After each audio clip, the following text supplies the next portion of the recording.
کوردستانیانی ئازیز ئەو کاتتان باش لە بەرنامەی چارلاین هاتینەوە خزمەتان بۆ پێشکەشکردنی ئەڵلقەیەکی تایبەت لەسەر هەڵبژاردنەکان لە ئێرانە تەوەری ئەم جارەی بەرنمەکەمان یان ناونیشانی ئەم جارەی بەرنمەکەمان هەڵبژاردنەکانی ئێران بایکۆتی ئۆپۆزیسیۆن یان بانگەوازی دەسەڵات کێ دەیباتەوە تەوەرێکی گرنگە لەبەرەوە 11 ڕەشەمە لە ئێرانە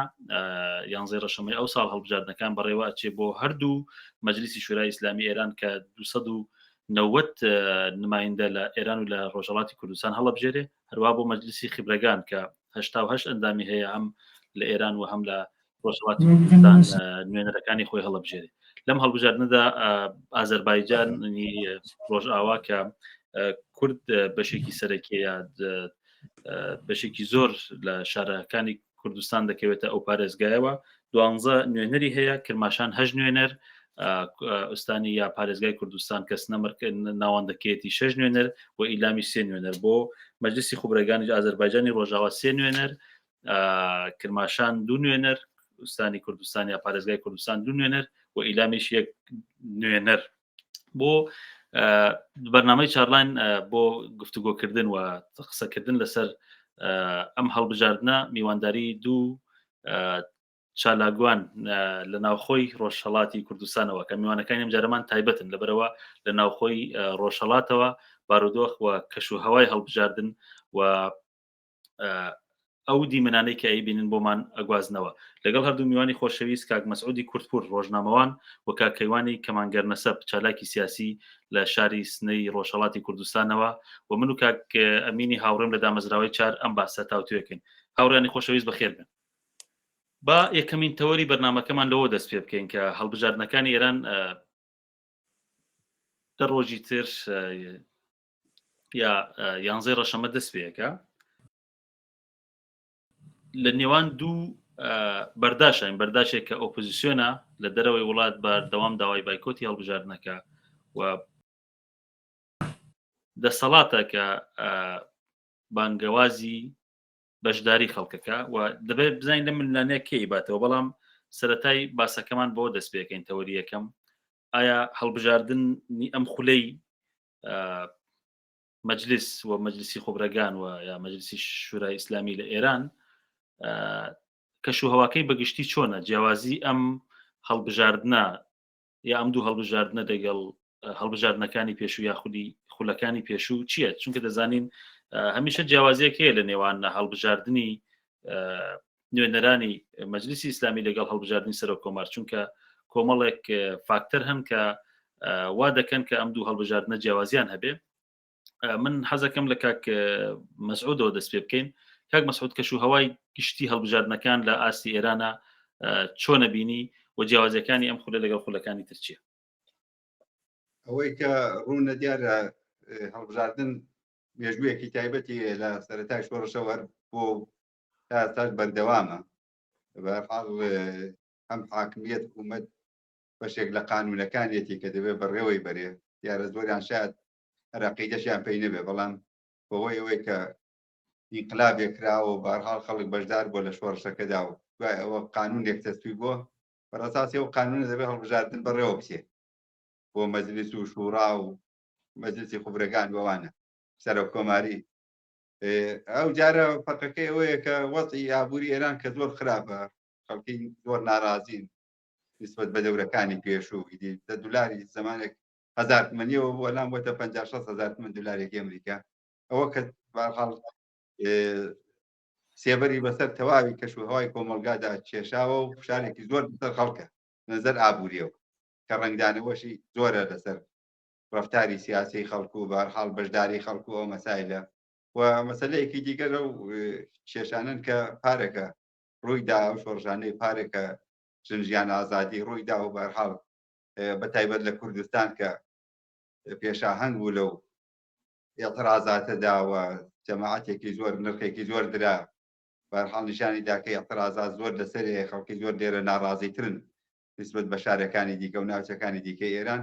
ئەمانە هەمووی تەئسیری هەیە و نیشانی داوە کە خەڵکی دیارە حاڵەتێکی ئەعترازی هەیە حاڵەتێکی جومبشی لێرە هەر بەردەوامە و ئەو ئەعتسابەی کە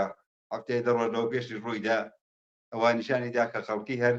حاڵەتێکی جنبشی هەیە و حاڵەتێکی ئەتراز و ناڕزایەتی زۆرتر هەیە و دیارە نیشاندراوە کە کێشەکان لە مەجلیس چارەسەر نابن بۆیە خەڵکی مەجبور دەبن لێرە بەخۆیان بێنە خیابان و لە خیابان چارەسەری کێشەکانیان بکەندەنا مەجلیس معمولەن لە تەوای وڵاتانی دموکراتیک جێگایەکە کە نوێنەرانی ڕاستەقینەی خەڵک دەچن لێ و دوای کێشەکان دەکەون و بەڵها ڕێگاچارە پەیدا دەکەن و شەڕ و کێشەکە زۆرتر لە مەجلیسە لە ڕێگای قانونەوە معمولەن بەڕێوە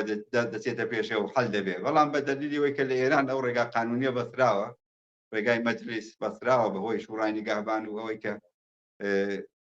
ئەو وزی نیشانەی کە ئەنجام دەدرێ بەسەر کۆمەڵگادا و ناڵن بەڵحاڵ کەسانێکی ئازاد و سەر بەخۆ بچنە مەجلیس دیارە خەڵکی بەو نەتیجەیە کەون کە بە خۆیان دەبێن لە خیابان بۆ مافی خۆیان و بۆ چارەسەری کێشەکانیان حەول بدەن و دوای بکەون ئەوانە هەمووی تاثیر گوزارە لەسەر هەڵبژاردن و فەزای هەڵبژاردن لە نێوخۆی وڵاتدا. سلااو ڕێز بۆ هەمووتان سپاس بۆ کاک خۆسش بۆ تێبینیەکانیان تشتەکەن بە هەرحاڵ ئێمە گرواقەبیلەن تۆشایکەن هەڵبژاردن لە ئێران هەیە و بەداخەوە هیچ یاسایەکیش نییە کە بڵێن ئەگەر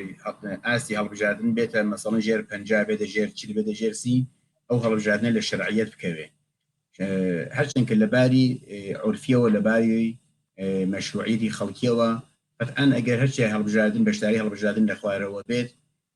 لای خەڵکەوە لانی کەم ئەو شەرعیەتەی یان کز دەبێتەوە یا یەکسەر نامێنێ بەڵام لەباری یاساوە هیچ حدومەرزێک نییە کە بڵێن ئەگەر هەڵبژاردن بەشداری خەڵک بێتە ئاسی مەسەڵەن 30% درەوە هەڵبژاردنە بێت دووبارە بێتەوە هەڵبەشێتەوە دووبارە بێتەوە ئەمە یەک حاڵێکی ترەوەی کە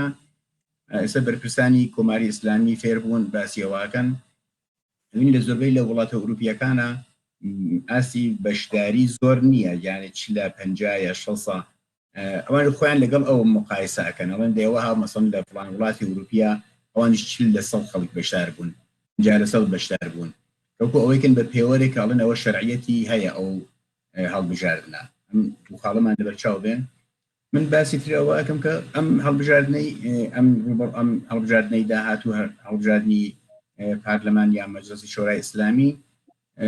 دیارە کە خەڵک بەڕاستی بۆ هۆکارانەوە کە خەسرۆ باسی کرد و زۆری تر هۆکاری تر کە قەتعاً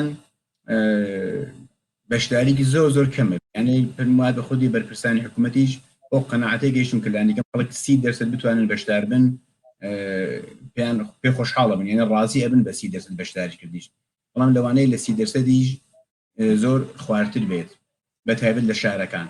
ئێستا باسی ئەوەیە کە من ئەڵم ئایا ئەمە وەکو کورد هەڵوێستێکی ڕوونمان هەیە کە بۆ هەڵبژاردن لە ئێرانیا ئەبێ هەر جار بۆ هەر هەڵبژاردنێک هەڵوێستێکی تایبەتی خۆمان بێ ینی مەبەستم ئەوەی کە ئایا ئێمە یەک هەڵوێستمان هەیە وەکو حیزبەکان کە ئەڵێن مەسەڵەن هەڵبژاردن بایکۆتەکەی و لە دوای شۆڕشی گەلانی ئێرانەوە تا ئێستا تقریباً لانیکەم لە دوای هەڵبژاردنەکانی ساڵی 59 بەرەو ئەملا هەموو هەڵبژاردنەکانیان بایکۆت کردووە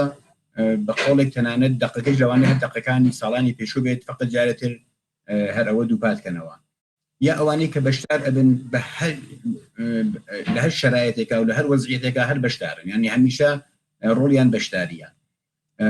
ئایا ناکرێت ئێمە بڵێن ئالترناتیڤێک مێتۆدێکترمان بێ کە نە ئەوەی کە بڵێن یەکسەرە هەموو هەڵبژاردنێک هەر بایکۆت بێت نەخەر یا هەموو هەڵبژاردنێک هەر بەشدار بین ئێمە ببین بە وەزعیەتێکی واکۆنشی کە چاوەڕوانزانێک هەڵبژاردنەکە بەر ئەساسی بەرژەوەندی نەتەوەی هەڵی سنگێنین هەڵی مەسەن لەم هەڵبژاردنە لە بڵێم لە بەرژەوەندی ئێمەدا هەیە کە بەشدار بین ئەگەر هەیە بەشدار بین ئەگەر نییە نە ئەوەی کە یەکدانە هەڵوێستی لە پێشتەعین شدەمان بێت کە ئێمە بەشدارە بین یا بەشدار نابین ئەمە من ینی پێشنیاری خۆم بەرنامەی خۆم ئەوەیە کە بە پێ وەزعیت بە پێ بارودۆخ لە هەڵبژاردننی مەسەڵەن ئەم جارە بەشدار نابین بە هەڵبژاردنیدا لەوانەیە بەشدار بین یەک هەڵوێست نەبێ بۆ هەتایی ئەم خاڵم پێ خۆشێک ئەگەر دوایە دەرفەت بوو زیاتر لە سێکین بەڵام کە بینە سەر ئەم هەڵبژاردنەی ئەوە کاک مەسعودیش باسی کرد بۆ هۆکارانێک کاک مەسعود فەرمووی و باسی سیاسی بوو باسی ئابووری بوو کە خەڵک قەتعاً بەشدار نابن بەڵام نوکتێکیش هەیە کە حکوومەت باسی کرد بە تایبەت ڕەهبەری کۆماری ئیسلامی و پێم وابێت دوایە زۆریان لەسەری نەچوون ئەویش ئەمە بوو کە هەر جارانی پێشووی ئەیانوت بەڵام ئەم جارە یەک جار باسییان کرد و دوایی یا وازیان لێهێنا کە ئەوەند ئەو هەڵبژاردنە ڕفراندۆمە ینی گرنگ نییە کێ ئەهێنێتەوە کێ ئەیدۆڕێنێت بەشداری خەڵک جۆرێک ڕفراندۆمە بە کۆماری ئیسلامیانی دووبارە بەیعەتکردنەوەی دووبارە تاییدکردنەوەیە تازە ساڵانی پێشوو ڕسمن لە وشەی بەیعەتیان ئستفادە ئەکرد بەیعەتی مجدد بە ڕاهبەر و بەیعەتی مجدد بە نظام و بەیعەتی مجدد بە ئارمانهای ئێمام و ئێستا پێم وابێ ماوەیە کە شەرمیان لێ وشەی بەیعەت بەکاربوون بەڵام ئەوەی کە لە کلمەی سەر ڕفراندۆم پێم وابێ کەمێ باکلاسرە لەوە ئستفادەکەن ڕفراندۆمێکی دووبارەیە بە نظام ڕفراندۆمێکی دووبارە تەئیدێکی مۆهرێکی تەئیدی دووبارەیە بەڵەیەکی دووبارەیە کەوە کە ساڵی 58 بەڵێیان وتوە خەڵک بەڵەیەکی دووبارەیە بە نیزام ئەم جارە پێم وابێت لە پێشاوتیان و دوایە پێم وابێت ئەمە حەدسی خۆمەکە ترسان لەوەی نەوەک خەڵک زۆر بەشداریگە کەم بێت و لەو ڕفراندۆمە کە خۆیان ئیدعایەکەن ئەمە ڕفراندۆمە بیدۆڕێنن و خەڵک بێت مەتەن ژێر 40% و ئەوەی کە ئەڵێن ڕفراندۆمە بە نظامە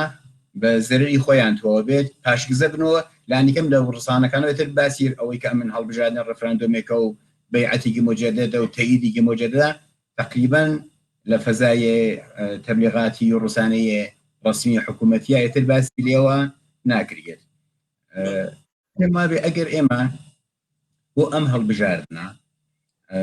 یەک هەڵوێست بتوانین بگەین یانی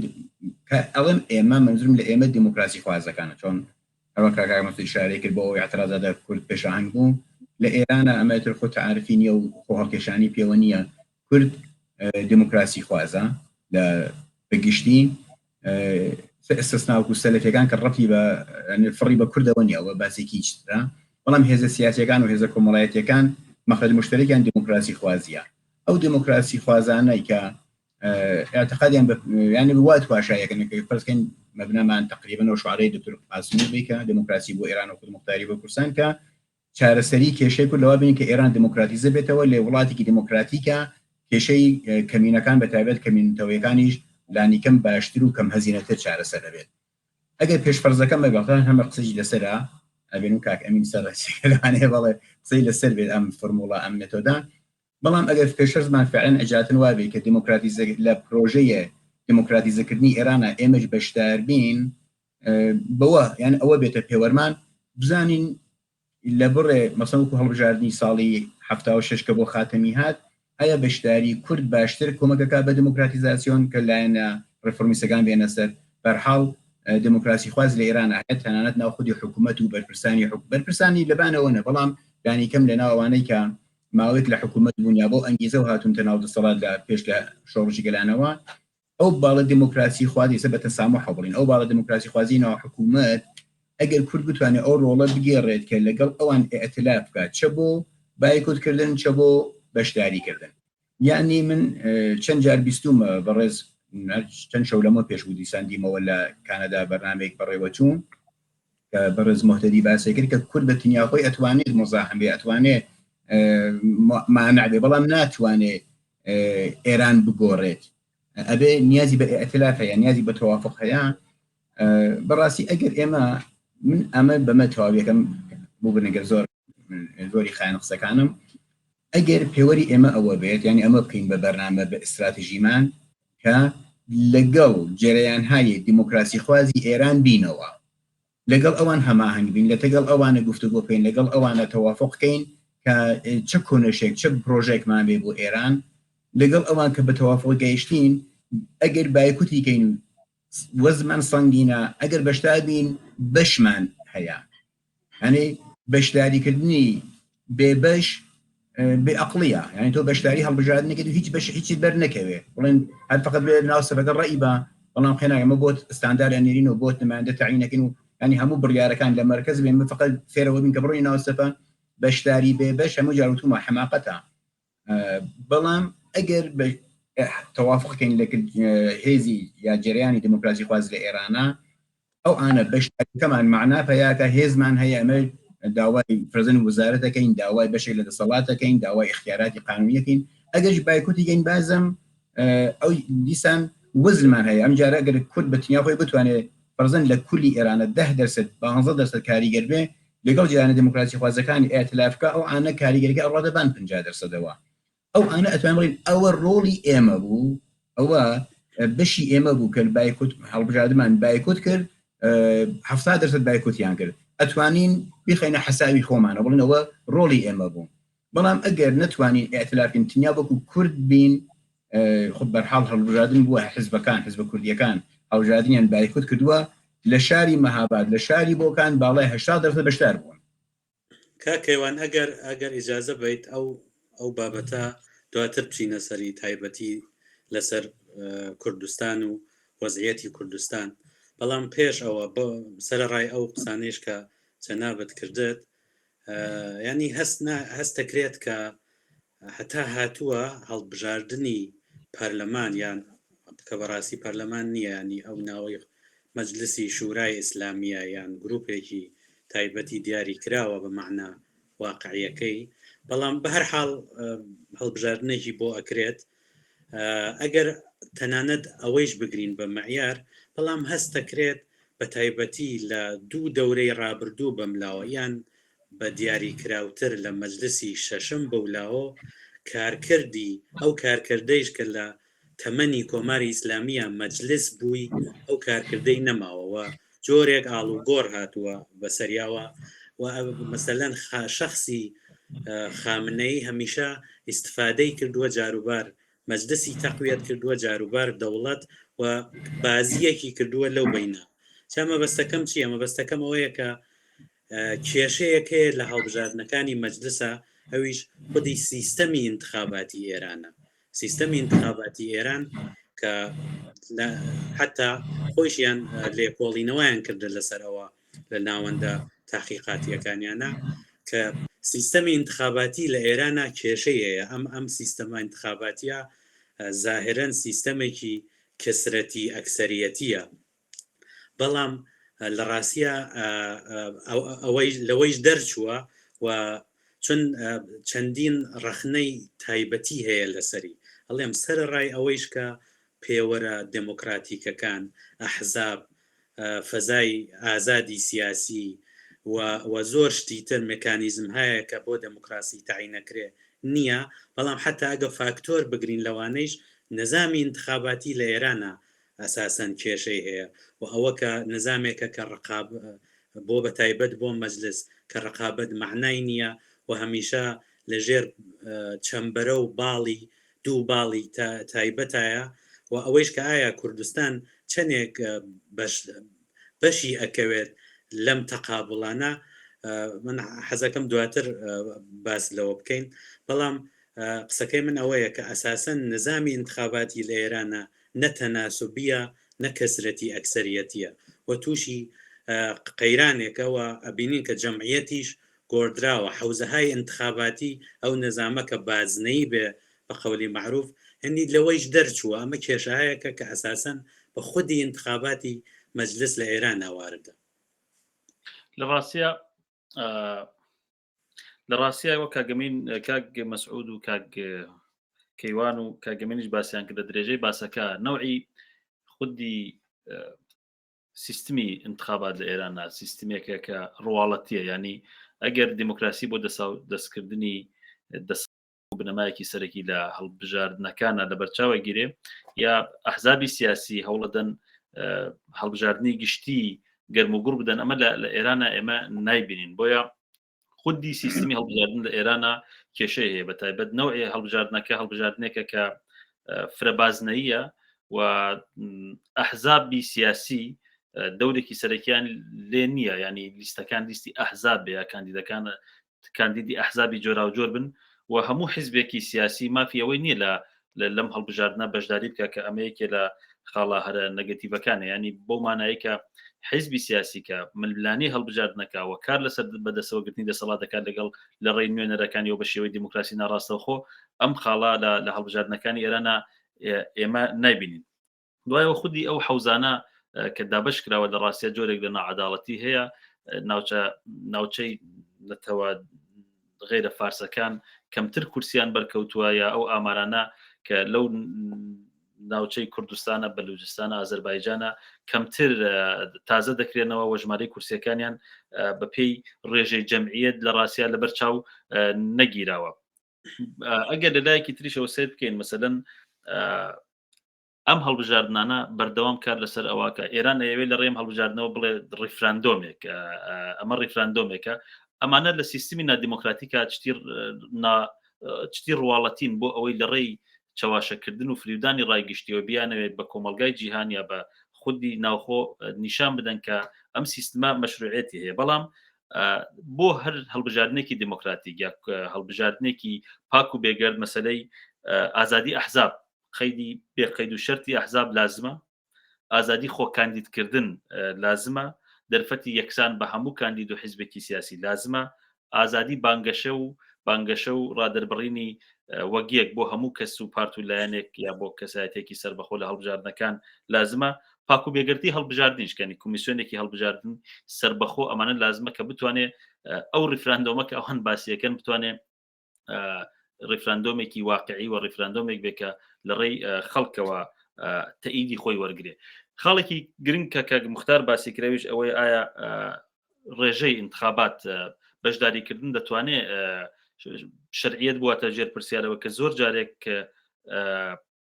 باسەکرێ بە بڕای من لە وڵاتانی دموکراتیکە بۆ مانایی کە هەڵبژاردن قسە زۆرەکەیان هەڵبژاردن مافەیە ئەرکە زۆر جارێک لە هەرتووکە ناخۆیە بینێتەوە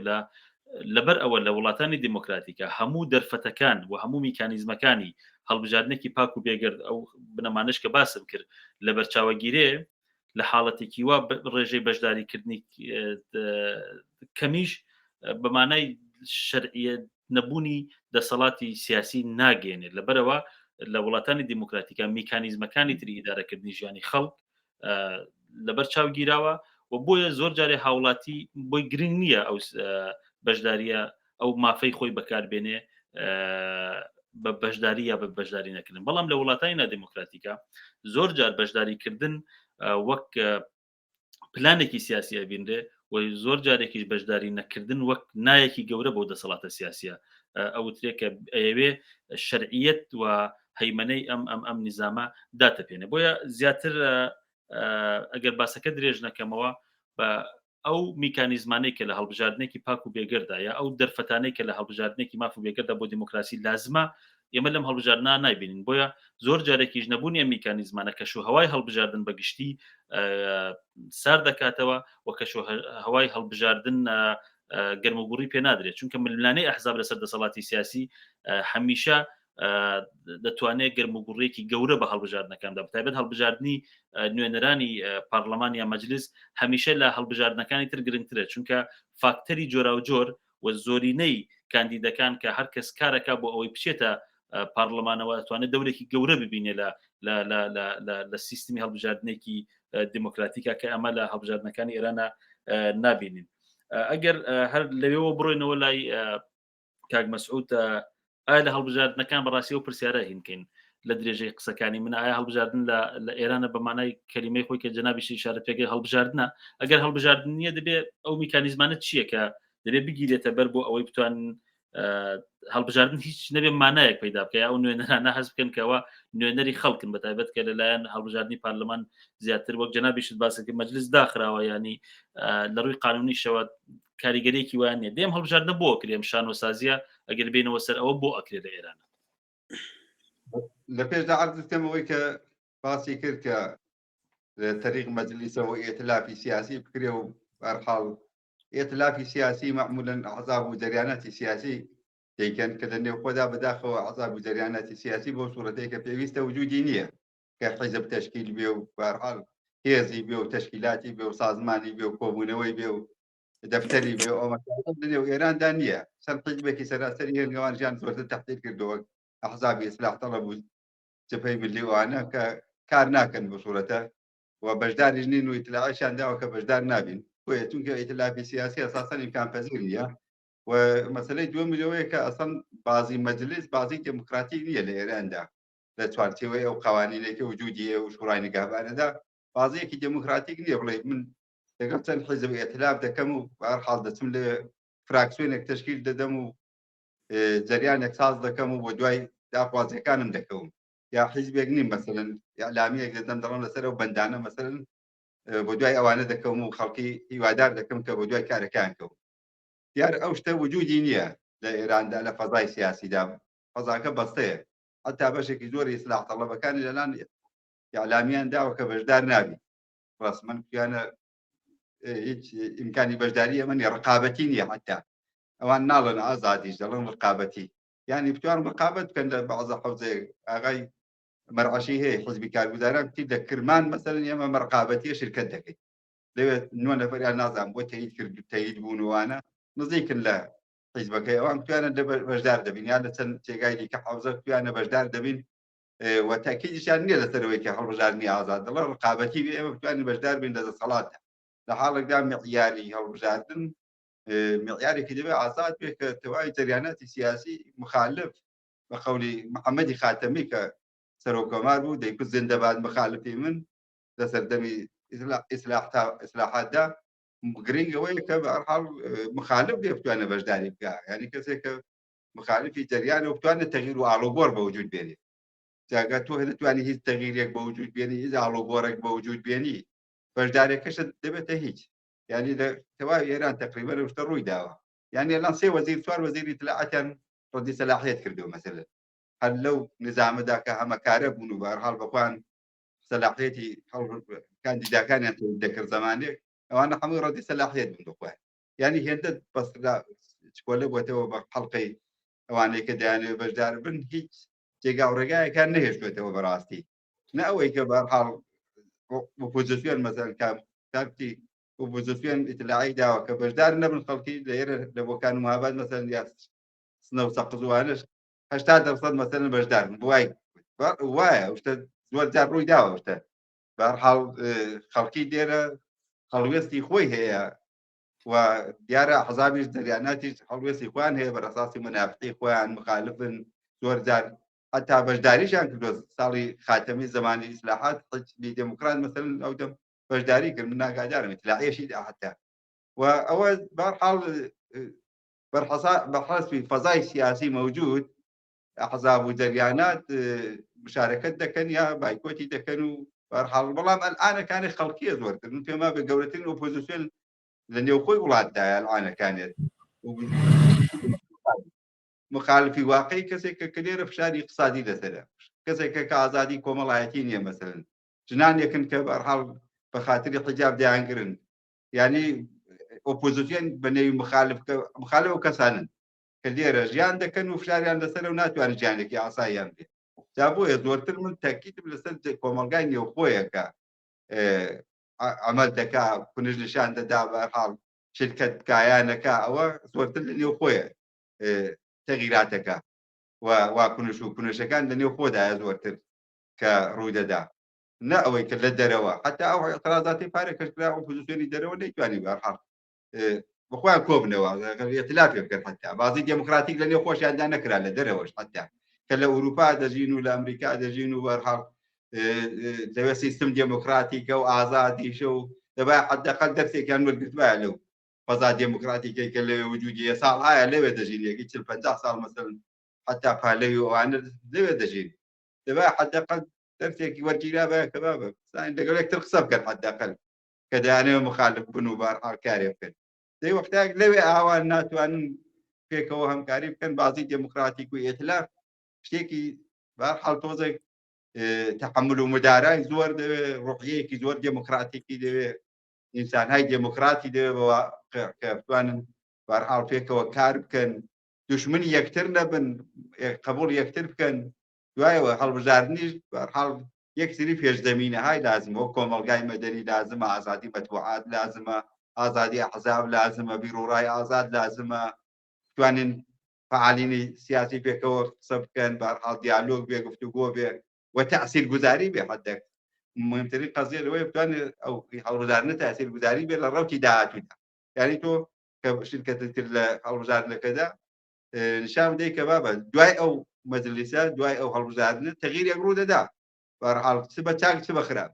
تۆ وەختێک دەبینی کە هیچ تەغییرێکی ئەو تۆ ڕوو نەدا یارە بەشداری کەم دەبێەوە شتێکی واقعیە کاری حتا بە بایکۆت و ئەوانەش نییە چ بایکۆت بکرێت چ نەکرێت ئەوەی کە خەڵکی بەخۆیان لێرە دەیبینن لە ژیاندان لە سەحنەدان دەیبینن کە تەغییرێک ڕوو نەدا لە زۆربەی شارەکان چاو لێ دەکەی ئەوانە کەسانێک کە کاندیدان ئەکسەرن 8 ساڵ نمایەندە بوون 4 ساڵ نمایەندە بوون 12 ساڵ نمایەندە بوون ئەکسەرەن ئەوانە هاتوونەتەوە مەیدان یعنی ئەوانەی پێشوو هاتوونەتەوە دیزان بەرحاڵ هەر ئەو شعارانەی کە دەیدەن و هەر ئەو وەزعی کە ئەلعانیشەیە بەرهەمی بەرحاڵ قەوانینێکە کە ئەوان تەسویبیان کردو و بەشدار بوون تێیدا یعنی شتێکە لەواقعدا ڕەوتەکە ئەوەی کە خۆیان پێی دەڵن انسدادی سیاسی یان یەک نوعێک بۆمبەستی سیاسی انسدادی سیاسیە کە ڕەفع بوونەکەی دیارە ئیرادی حاکمیەتی دەوێت بەرحاڵ هێزی دەوێت هێزی نیروهای سیاسی دەوێت کە بیانێت بەرحاڵ ئەو انسدادە پشتێنن و بیانێت حەزایەک باسکەن تەغییرێک دروستکرد لەنا بۆ انسدادە سیاسی من پێما بێ شتێکی وا ڕوو نادا لە واقعدا بەشداریش زۆر بێت بەحسی دموکراتیک ئەوەیە کە دەبێت تۆ پێشدەمینەهای دموکراتی کرد بێ بۆ هەڵبژار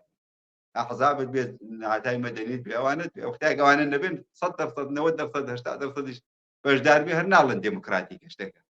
دا بۆیە زۆرتر لە حەسڵی انتخاباتەکە پێشدەمینەهای دموکراتیکی هەڵبژاردنەکە دەوێت کاک مەسعود قەناکە بام وەکو پرسیارە هەر لە هەم باقی دۆستانیش ئەم پرسیارە زۆر جدیە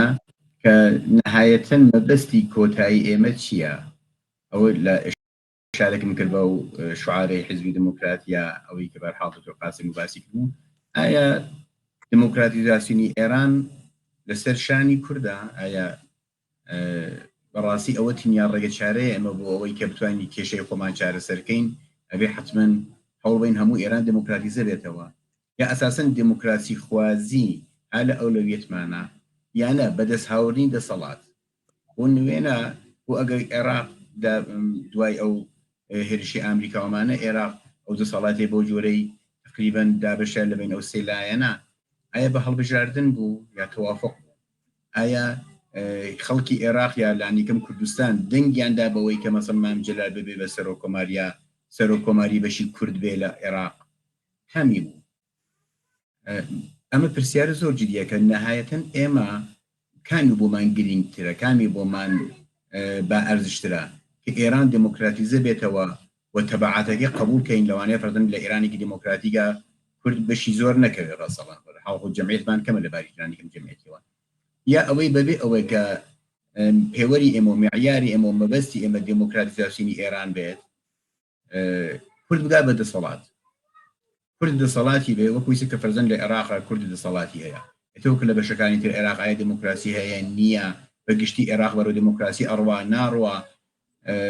ئەسەر بۆ نمونە فەرزەن وڵاتە سەربەخۆکان وانی کە حاشیەی خەلیج ئەوان دەسەڵاتیان هەیە و سروەتیان هەیە ئایا بۆیان مهمە کە کشوەرەکانی خۆیان نەتەنانەت کشوەرەکانی دەوروبەریان بە دموکراسیە و نزیکترن یا دوورترن یا لە ڕەوابتی نێونەتەوەییە ئایا فەرزەن هەر ئایسە کە کوردستانی باشوور ئایا بۆ پەیوەندی ئابوووریەکانی لەگەڵ چین ئەیکا لەگەڵ ئامریکا ئەیکا لەگەڵ تورکیە ئەیکا لەگەڵ عەرەبستان ئەیکا هەر گەنیگەر مقابلەکەی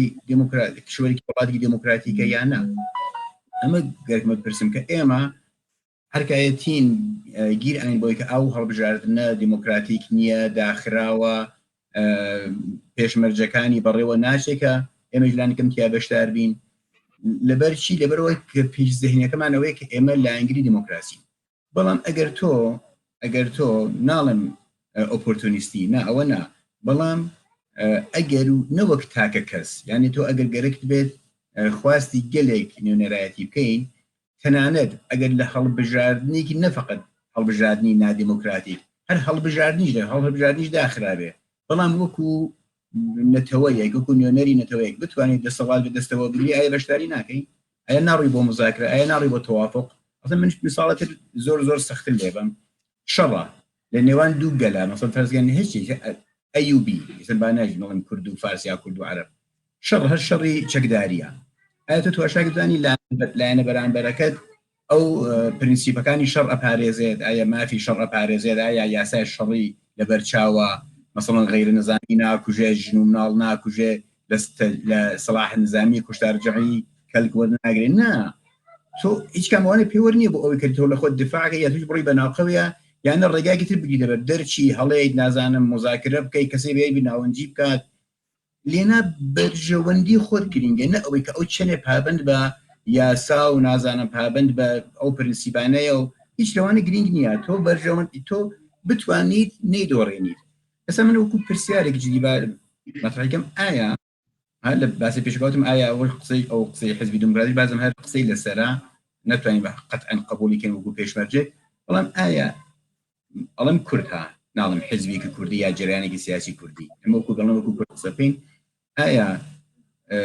ئەرکی سەرەکی ئێمە وەکو کورد لە ئێرانە پەرەدانە بە دموکراسی یا بەدەستهێنانی دەسەڵات ئەو پرسیارە گرنگە جا هەر کامێکی بێت ئێتر لە ڕووی ئەوە باقی بەرنامە و پرۆژە سیاسەکانمان متفاوت ئەبێت ئەگەر پرۆژه ئێمە دموکراسی خوازی بێت باشە دموکراسی خوازەکانی ئێران ئەتلافەکەین بەلامانەوە گرنگە کە هەڵبژاردن حتمما دموکراتیک بێت هەڵبژاردن پێشبەرجەکانی بێت ئازاد بێت ڕقابەتی بێ حزب بێت بەڵام ئەگەر پێشمەرجی ئێمە ئەوە نە پێشمەرجی ئێمەوە بێت بڵین کە لە پێشە با بگەین بە دەسەڵات لەو وەزعیەتێکی هێز و بەهێز بوونا ئەتوانین خوازی دموکراتیزی خۆمان بسەبێنین بە باخی لایەنەکانە تۆ کە بێهێزی ئەبێ بپاڕیتەوە ئەمە وەکو واقعیتێکە ئەمە خۆ فەقەت کتێبخانە و کلاسی دەرس نییە وەکو نەتەوەیەک وەکو تەنانەت جرانێکی سیاسی وەکو بەشێک لەو کۆمەڵە کاتێک کە هێزت نییە یا ئەتۆری یا ئەپاڕیتەوە یا بەشت ئەخۆن دەنگی دەرتێری بۆڵێک و بارحاڵی اعترازێک و دەستکەوتی هەیە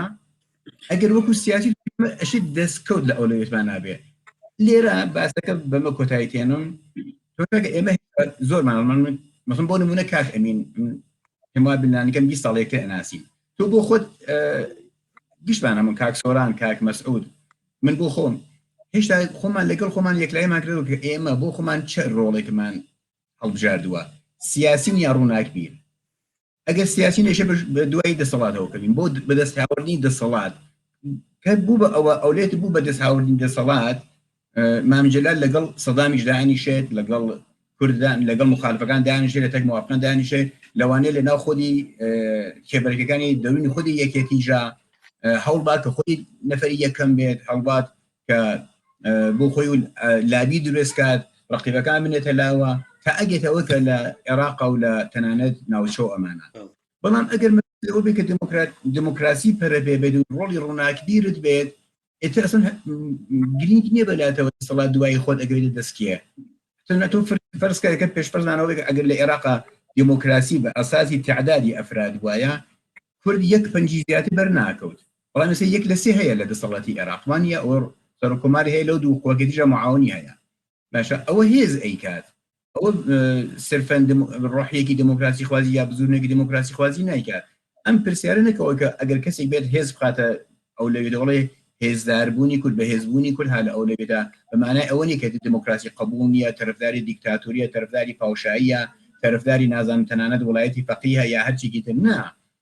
ئەو لەوێتەکەیە ئێمە کامی بۆمان ها لە ئەو لەوێتە فەرزکەین شەڕەکە ڕێبی بینەوە بۆمان مهمە یا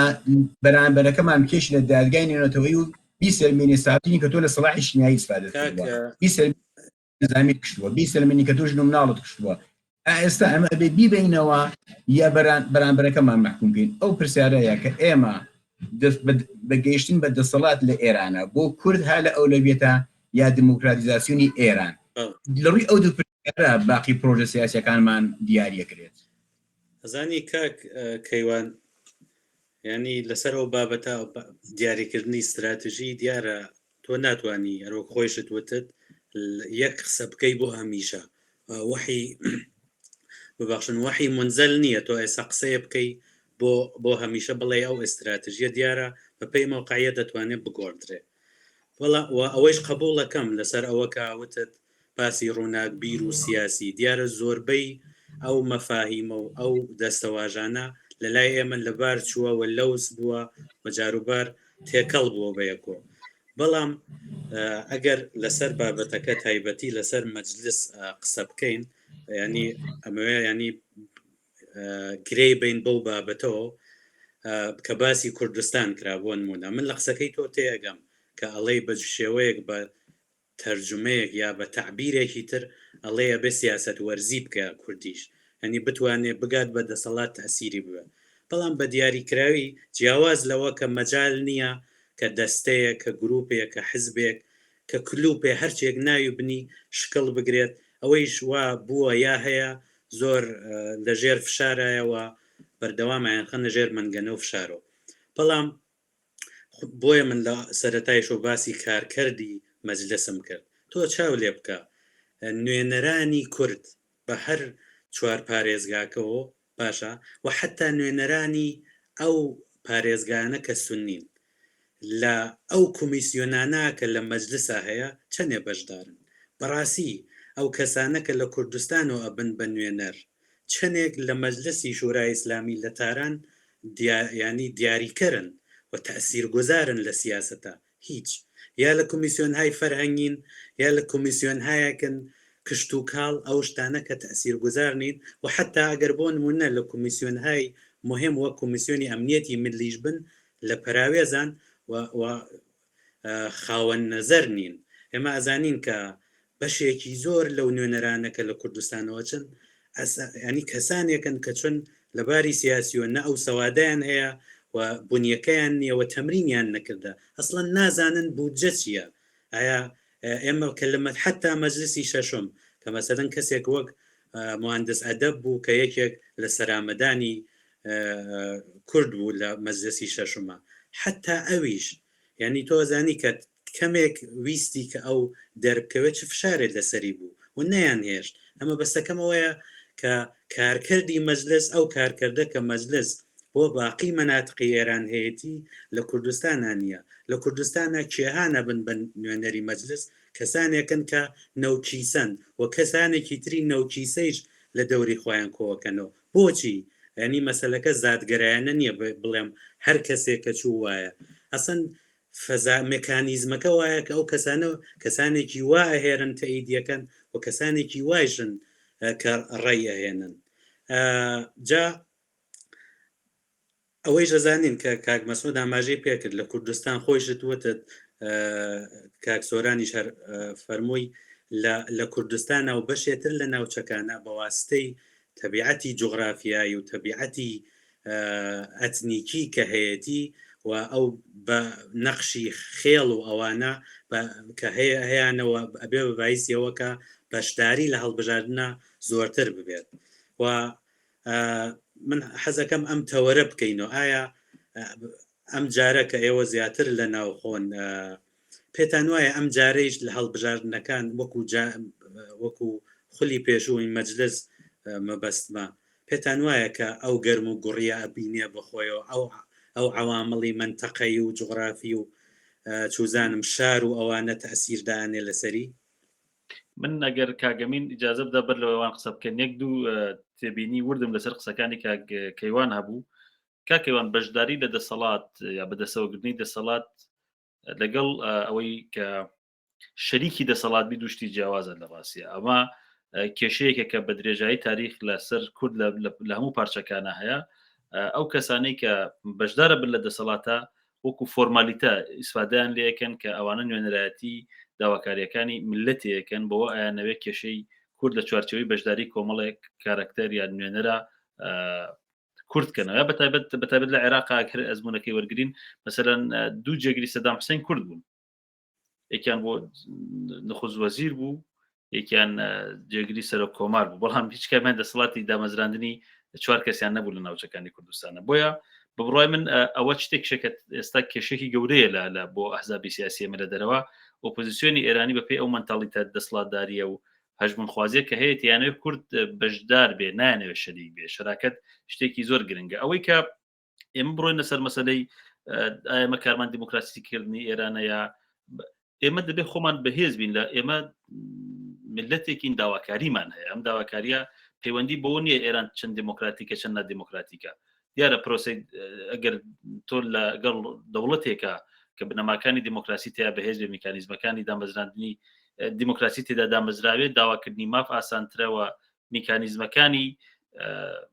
پێشنیارکردن و گرتنەبەری ڕێگای جۆرا و جۆر بۆ بەدەستێنانی مافەکانی خۆت ئاسانترە بەڵام لە دەوڵەتێکە کە میکانیزمەکانی دیموکراسی نیە هەموو ئینسیدادێکی سیاسی هەیە و هەموو دەرگاکان داخراون یعنی تۆ تا هێز نەبی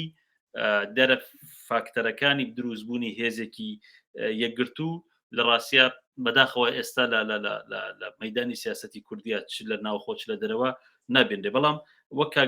مەسعود ئیشارەی بە یەک نقطەی زۆر گرنگگرە بە بڕای من وەک کاگەمینیش فەرمووی گەورەترین ئۆپۆزیسیۆن لە ناوخۆی ئێستا ینی ئەم کەشوهەوا دەتوانێت چۆن بێت لە کوردستان ئەگەر باسی کەشوهەوای کوردستانمان بۆ بکەن بە تایبەت کە ئێمە ئەبینین هەموو دەرگاکان داخراوە بارودۆخی ئابووری خەڵک ڕۆژ لە ڕۆژ خراپترە بێ لە شۆڕشی ژیناوە کوردستان زۆرترین قوربانی داوە زۆرترین خەڵک لە زیندانەکانە زۆرترین چالاگوانی ئێمە دەستگیر کراوە زۆرترین بریندارەکانی شۆڕشی ژینە تا ئێستا لە کوردستان ڕۆژ لە ڕۆژ بارودۆخی تەندروستیان خراپترە بێ تەنانەت ڕۆژ نییە کۆڵبەری ئێمە نەکوژرێ بە تایبەت لە هەر لە دوو هەفتەی ڕابردووە 4 پێشمەرگەی یا چالاکی سیاسی کرد و پێشمەرگەی کوردستان لەلایەن ئێرانەوە ئادام کراوە مانگرتنێکی سەراسەریش جارێکیتر لە کوردستان مانگرتنێکی سەرکەوتوو بوو ئایا فەزای ئەمانە ئەتوانین بڵێن تەسیری لەسەر فەزای کوردستانەیە ئێوە لە ناوخۆن زیاتر دەتوانن فەزاکە بۆ بینەران ڕوون بکەنەوە فەزاکە چۆنەوە کاگەمینیش فەرمووی منە ملاحزانەم هەبوو حەزەکەم ئێوە کاک مەسعود فەرموو بە درێژە باسەکەمان خدمەت کەم فەزاکە نسبەت بە دەورەکانی پێشوو دیارە سارترە ومێدێک بۆەوە نییە کە لە تەریق مەجلیسەوە تەغیرات ڕوو بدە بەحسەکە وێ ئەنی هەڵبژاردنەکە دەتوانێتەوەی و نزارەتی سەسوابی و ئەو شوڕای نگهبانەشدا حتا من عەرزم کردن کەسانێکی وەک عەلی لاریزانیان ڕەتی سەلاحیەت کرد یعنی ئەوەی کە پێی دەڵێن خالیسازی بخوای هێندان شتەکە تەنگ کردوێتەوە بە قەولی مەعروف کەسی وای جێگا نابێتەوە ئەوانەی کە لەگەڵ سیستمیشن ئیسلاح طەلەب کەسانە ئەوانەی کە ئوسولگەراشن ئەلان بەشێکیان ڕەتی سەلاحیەت کراوە یعنی فەزاکە زۆر فەزایەکی تەنگ و سەختە بە قەولی مەعروف ئێستا دیارە ئەوانەی کە عەقیدەیان بۆ یەکە لە ڕێگای پارلمانی و مبارزەی پارلمانیەوە دەبێت تەغیرات دروست بێ ئەوانە دیارە ئەلان 100 نەفەرن ئیسلاح طەلەبانی ئیتلاعیان داوە بکویان ئاغا ئێمە هەر بەشداری دەکەین هەر لەوەش سەختتر بێ هەر بەشداری عەقیدەیان بۆ ڕێگایە پێیان وایە لە طریقی انتخاباتەوە نەبێت تەغییرێک ڕوو نادا ئەوە بەرحاڵ تەئسیرگوزارە ئەو فەزایە لێرەش کە فەزاکە بەرحاڵ خەڵکی ئینتزاری بۆ بخۆم شەخسەن پێما بوو ئەو هەمووی ئەترازاتێکە کراپارەکە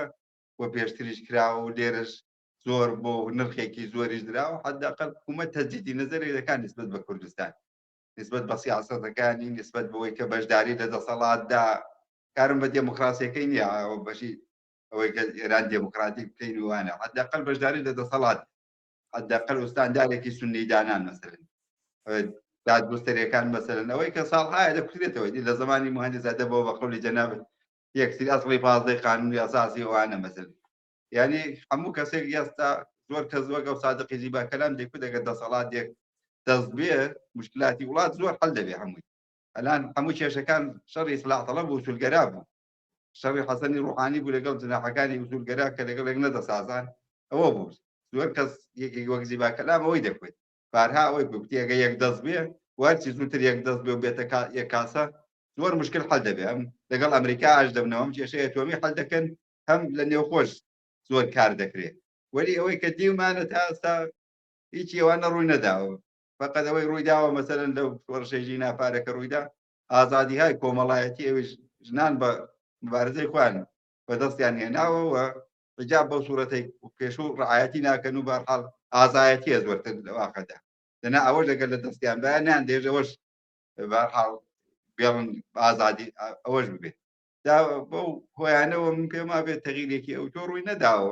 ئەو ئینتزارت بووە ڕەبەتە کە دوای ئەو هەموو کێشەی کاتوێتە پێشێ دوای وڵات بووەتە کێشە و خەیران بە قەولی مەعروف تێگای ڕاستی تێدا نەماوە دەبایە تەجدیدی نەزەرێکی ئاساسی کرابایە بەرحاڵ چونکە حکوومەت لە واقعدا لە تەواوی دنیادا گەورەترین هێزە ئەگەبی بەرەو دموکراسی بەرێ بەرەو دموکراتیزاسیۆن بیبا وڵاتیەک ئیدی ئینقلابێک ناکرێت خودی زمانی شا ئەگەر خودی شا 2 ساڵ پێشتر بەختیاری هێنابایەتە سەرکار و هەڵبژاردنێکی ئازادی بەرگوزار کرد بایەت و جبهەی ملی و نیروەکانی دیکەی هێنابایە بەشداری کردبیان ئەسڵ ئینقلابی 57 ڕووی نەدەدا جا بووی ئەگەر ئەو دەسەڵاتە بەو هێزە زەبەلاحی کە هەیەی تەسمیم بگرێ بڕیارێک بدا کە بەرەو دموکراتیک بوون بچێ دیارە زۆر تەئسیر گوزار یعنی من پێم وایە گەورەترین هێز ئەلعانیش هێزی حکوومەتە لە هەموو ئۆپۆزیسیۆن بە هێزتر ئەلعانیشی لەگەڵ چونکە دەسەڵاتی هەیە هێزی چەکداری هەیە پوڵی نەفتی هەیە خەڵکێکی لەگەڵە هێستا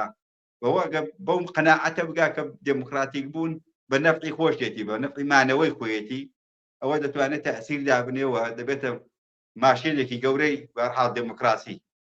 کە دەتوانێت بەڕێوەی بەرێت وەڵی بەداخەوە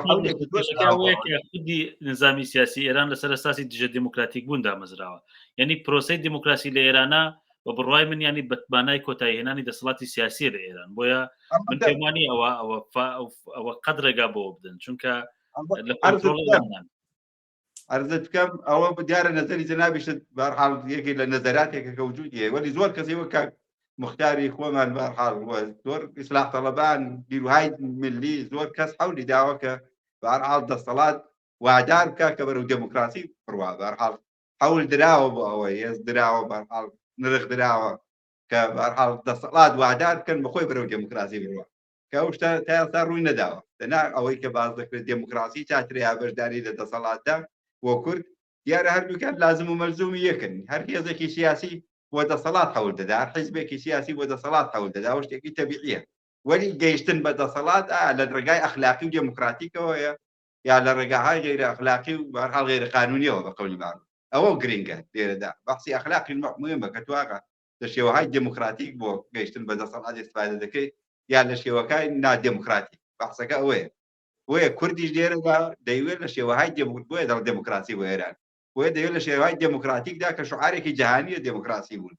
بەرحاڵ دنیا حداقل لەو شتەی قبوڵە هێزهای سیاسی بە ظاهریش بێ شعاری ئەوە دەدەن حتا حکوومەتیش دەڵێ ئاغا دموکراسی انتخاباتەوە بەڕێوە دەبین و بەرەو دموکراسی دەتین و دموکراسی مردم سالاری دینی و مەسایلە دیار شعارێکی دەهان پڕکردنەوە بەرحاڵ شتێکە کە ناتوانی لێی بگوزەرەی بۆیە چ کوردی بێ چ هێزێکی کە بوێت لە تەریق دموکراتیزاسیۆنی ئێرانەوە دیارە بە دەسەڵات بگا و مشکلەکانی حەڵبێ و کێشەکانی حەڵبێ دیارە بەشێک لە دموکراسی ئازادیە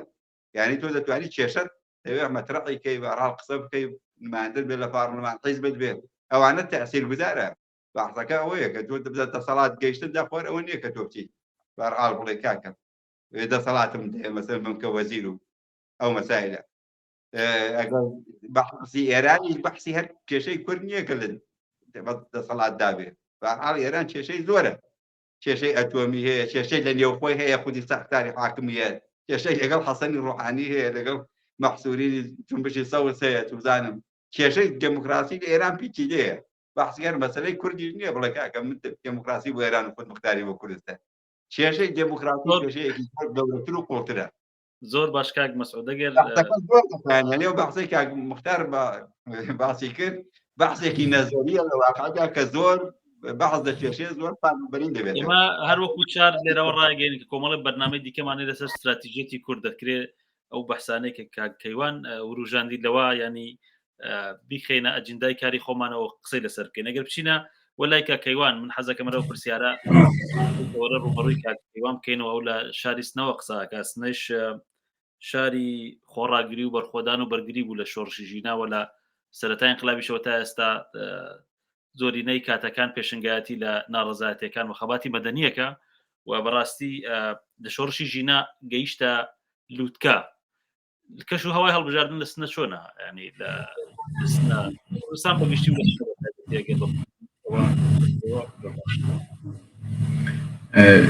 ئەوەی دیارە ناو خەڵکە کەس علاقەی بە بەشداریکردن و چوونە پایسنۆکی ڕەئی نییە ئەنی خەڵکی ئاسایی ناو باسی خەڵ مێمانیەکان و ناو تاکسی و لە ناو بازار و ناو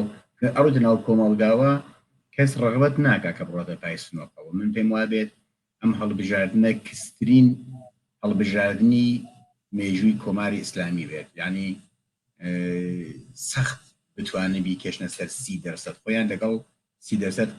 یعنی قەناعەتیان هێناوە کە بتوانن بیکەن بە 30%. بەرحاڵ بڕێک هەرەیە واسی جۆڕافیانە کە بڕێ ممکنە شوێنهایەکی شایە مەسەڵەن حاشیەی شارەکان یان بڕێ لە ڕۆدە وای نییە کە دێهاتەکان حتمەن بەشدار بن ئێمە دێهاتمان هەیە یەک دانە ڕێی نەهاوەتەوە کاتی پێشوە هەڵبژاردنەکانی پێشوە دێهاتی وامان هەیە بەرحاڵ زۆر خەڵکی ئاگادارن بەتایبەت ئەم ڕسانە و ماهوارە و ئینتەرنێت و گوشتی و فەزای مەجازی هەیە زۆر ژیر و وریان وای نێمە بۆ تەحلیلی کە بەشدار نابن دێهاتەکان بەشدار بن نا بەڵام لەبەرەوەی ممکنە لە دێهاتەکان لەبەرەوەی کە بڕێک ئیمکاناتیان کەمترە چۆن بێژم ئومیدوار بن بۆی کە بە بەشداریکردنێکیان مەسەڵەن یاران هەڕەشیان ئەگەیان بڕێ وەخشاعین بڵاو کردەوە کە ئەگەر کەس بەشدار نەبێت شناسامێکی مۆر نەخوات یارانەکەی قەتە بێت خۆ بڕێ کەس ئەترسان لە خەڵکی دیا لەبەر وەزعی ماڵێکی نالەبار بێگومان ئەم هەڵبژاردنەی داهاتوو کسترین هەڵبژاردننی ئێران دەبێت لەوا هیچ شەکێک مەکەن بۆ ئەیبینینەوە ڕۆژی جوماپای سنووخەکان گرنگترین هۆکارێکی ئەو ڕوودا و تۆفزانەی پارەکە بوو ئەو هەموو خوێنێ لە سنە ڕژاوە لە شاری کوردەوارەکان تر لە ئێران لە بەتایبەت لە کوردستان ڕژاوان هەرکان لەوانە کە خوێنیان ڕژاوە لانیکەم چەند هەزار قەوم و کەس و ڕەفیق و دۆست و ئاشنایان هەیە هێر ئەوانە ناینە سەرسوون بەڵام پرسیاری من یا مۆزوعی کەم گرنگمەتەکەمەیە کێ ئەبێ بە خاوەنی ئەو فەرزەن 70% بایکۆتە ئەزانی و زۆر گرینگە ئەمە سەتوانین بڵین کاکسۆران شارێکت لە جەلساتی ترا زیاتر قسەی لێوە بکەین بەڵام لەناو کووردا چەوەکو خەڵک چەوەکو حیزبەکان ئەستا بەڕاستی بحرانی ڕەحبەری زۆر زۆر بەرچاو زۆر زەق بووتەوە ینی بە هەر حاڵ لە هەر وەزعیەتێکا لەو دیموکراتیکترین وەزعەتیشا بازم تۆ کەسێک بە هەڵبژاردن ئەیکەی بە مەسەڵەن ڕئیس جمهور ئەیکەی بە نەخۆست وەزیر ئەیکەی بە ڕئیسی پارلەمان بەڵام ئەیکەی بە چاوساق ئەیکەی بە بەرپرس ئەیکەی بە ڕاهبەر ئەیکەی بە لیدر ئەوە نییە کە لە وڵاتی دیموکراتیکە وەکو یونانی قەدیم دیموکراسی مستەقیم بێت و 50 کەس بێن بڕن بریاڵ بن بۆ 500 کەس مەسەڵەن نا یا هەموویان بێنە پارلەمانەوە یا هەر مانگێک مەسەڵەن جماعتێک بنە پارلەمانەوە ئەو تقریبا ئەو دیموکراسی مستەقیمە بەساسی جمعیەت و وەزعیەتی ئیمڕۆژی ئەسڵەن مەحاڵە غیر ممکن هەر بێتە دیموکراسی غیر مستەقیم و نمایندگی منزوم لەوەی کە باسی وشەی ڕەهبەرم کرد کە ئەتوانێت هەر بە هەڵبژاردن بێ هەر دموکراتیک بێ بەڵام نیمانە ئەزانی ئایستا گەورەترین بەنظرەیەکی لە یەکی لە گەورەترین بوحرانەکانی ئێمە لە کوردستان و تەنانەت لە ئێرانیش هەتا تواشەکە مثلا جۆنبشی ئەم جارە چەند جارێک کە پێش هاتوو هەم ئابانەکانی ساڵی 98 هەمی ساڵی 1400 هەتا پارێکشکا باسی ژینا بوو جامەشناسەکان جۆنبشێکی بێسەرە ڕەهبەری نییە ئایستا پرسیار ئەمەیە فەرزکەین من پێشبینیم ئەوەیە کە بەشداری ئەو پەڕی ئەگەر بگاتە 30%. بەڵام ئەگەر ئەو 70% کە بەشدار نابن ئەڕواتە گیفانی کێ ئەبێ بە خاوەنی کێ ئەتوانی پێوە معامڵە بکە کێ ئەتوانی پێوە مزاکرە بکە ئەزانی کە نەتوانین بۆ 70%ەوە ئیسە کەسێک بێژە ئاغا من فەرزەن ئێمە 2 هەفتە لەمە پێش بوو ئەو کوڕانە لە سێدارە دران پێچەوانەی جارانی پێش و کە ئەو نازانم چیان دروست کرد بوو نازانم هەمکاری ئەحزاب و ئەمانە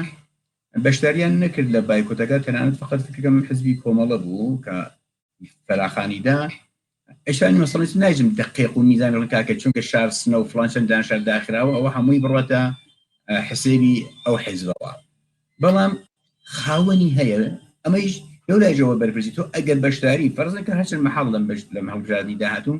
بەڵام کە تۆتی وەکو حیزبێکی یا وەکو جرانێکی سیاسی و حتەنانە وەکو فەردێکی چالاکێکی سیاسی هەڵبژاردن بایکۆتەکەی ئەگەر ڕادەی بەشداری خەڵک چووە بان 70%ەوە 30% بایکۆتیان کرد تۆ بە قبوڵی کە شکست هێناوە ئێمە لە هیچ کامێکیمان نییە لەوەی کە بەیانی ئاین بۆ بایکۆتکردنی هەڵبژاردن ئەگەر بەڵ هەڵبژاردن ڕادەی بەشداری خەڵک لە زۆر لەبانەوە بێت قبوڵی ناکەین کە ئێمە 20%ین ئێمە 15%ین ئێمە 30%ین لەم لایژەوە ئەگەر بایکوتەکە بیباتەوە ببێ بە 70% کەس نییە بیواتەوە بۆ ماڵەوە کەس نییە ببێ بە خاوەنی کەس نییە بەوە معامڵە بکە کەس نییە بەوە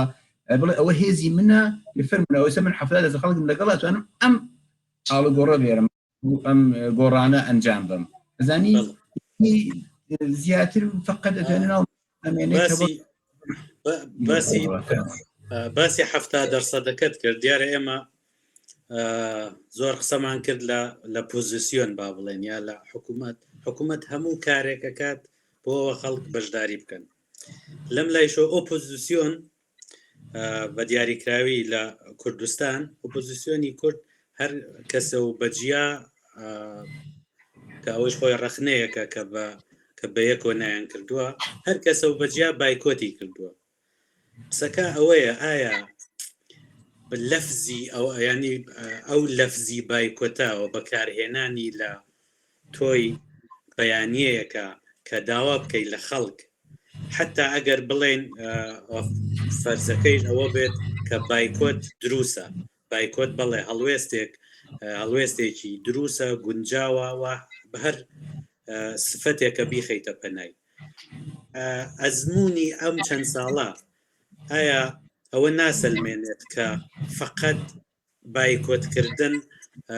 ینی جوابی نەداوەتەوە بینین لە چەندین جار بایکۆت کراوە بەڵام خەڵک دەنگیان داوە بۆ نمونە ساڵ 1970 کە لە هەڵبژاردنەکانی ساڵ 1970 مەبەستمەوەیە ئایا پێتە ینی ئەمەش ناکرێ خۆی تەوەرە بێت کە حتا ئەگەر بایکۆتیش دروست بێت بەڵام بایکۆتیش ئەبێ کاری بۆ بکرێت چۆن حکوومەت هەموو کارێکە کاکە بەشداری بکرێت بەڵام ئایا پێتان وانە کە خودی بایکۆتەکەیش کە لەلایەن ئۆپۆزیسیۆنۆ کاری بۆ ناکرێت ینی تۆ بەڵێ بایکۆت خۆ مکانیزمێکی هەیە بایکۆتکردن ئەگەر بە معنای ئەکتی سیاسی یا کۆنشی سیاسی لە بەرچاوی بگرین ئەگەر بە معنای دروشمێک بێ بەڵێ تۆ بەیانیەکەتەی ئایا ئەگەر بتەوێ وەکو کۆنشێک چاوی لێ بکەیوە دەرکەوتەی بوێت لە کۆمەلگای هەدەفا ئایا کاری بۆ کراوە نی پێتان وایە ئەم جارە ئەم بایکۆتەکە کراوە ئەگەر خەڵک بەشداری نەکا بەو معنایەکە لە جوابی ئەو بایکۆت بە ئەو بەیانیەکە ئەو چەندین بەیانیە جۆرە و جۆرەیەکە داوایان کردووە لە خەڵک بایکۆتی بکەن من وڵام و کاک سۆران یا کاک مەسئولی ئیجازە هەیە تا نتوانن وەڵام دەنەوە چونکە ئاخیرتەوەری بەرنامەکەیە تۆ لەنی جارێ بۆ باسی پێشوەکەم شایست کەسی پرسیاکە بڵێ لەکوێ هاو لە ئەو 30% هەڵبژاردننی سەرۆک کۆماری پێشوو 50 پێم وا بێتە دقیقاً عەدەکان لەفکردنیە وە لە حدود 55 میلیۆن ئێمە خەڵکی واژی شرایەت ماموکە لە هەڵبژاردنە بەشدار بن 16 وردە میلیۆن یان نزیک فکرم 7 میلیۆن ڕێیان بە ڕئیسیدا باشە تقریبا ئەوان حدوداً 21 میلیۆن شرکەتیان کردوێنە نزیک بە 40% خەڵک بەشدار بوون لەو 40%ش تقریبا 16 میلیۆن بوو هێمەتی دەنگێک وای نەهێنا و کانتری کە هەمویان کوششی بوون لا چوونە ئیسراتیاندا بەڵام کۆی دەنگەکانی ڕئیسی ئەگەر فەرزکەن ئەوە انتخاباتمان قبول بێت بەمانیەوە تقلب نەکرابێت و ئەمانە 55 میلیۆن خەڵکی واژی شرایەت بوو 16 میلیۆن ڕئیسی دەنگی هێنا لەم هەڵبژاردنە کە سەرۆک کۆماری مەجلیسەوە تقریبا ئەوە لاریجانی و هەموو لایەنەکانتر حەسب بوون تەنانەت ڕۆحانی و کاک مەسعود ئیشارەی کردی ئەوەی کە سێدانە وەزیری سابق و ئەسبەقی ئیطلاعات تائب بەرپرسی ئیطلاعاتی سپای پاسداران هەمووی ئەوان ڕەدە سڵاحیەت بوون